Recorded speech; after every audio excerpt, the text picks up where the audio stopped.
Heather.zumarraga is with us. Now, look, Heather, you're writing a book. You describe it as a man's guide to workplace culture after the Me Too movement. I say it's the... look, I just said it very clearly. I say the office romance in American corporations is over. What do you say? That's very true. That's very true. Unfortunately, 22% of marriages actually were first created and formed at the workplace, Stuart. So when you think about it, if you spend over 12 hours a day with somebody at work, especially a CEO who has no time outside of the office, it might only be human nature and natural to meet someone at work, but you can't do it anymore. You cannot date anybody you work with. Well, look, I see that as a negative. I don't think that's a good thing. That's why I ended my editorial with, oh, welcome to this oh-so-brave new world. Do you think this is good?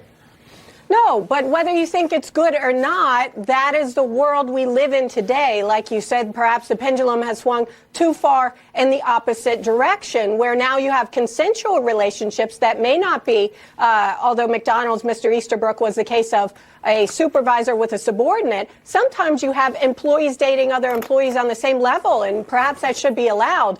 But now you can't. Post-Me Too movement, even if there was something in the policy handbook prior to the Me Too movement, it wasn't as enforced as it is today. So you're not going to get away with it. That's the bottom line. I understand it. I understand that corporations have to play defense here against the liability of a lawsuit which may just pop up and ruin the company. I understand it. But I just think it's a little harsh, frankly. And I really don't like to see a company being in control of who you fall in love with. No. Last word, on this issue, last word to you.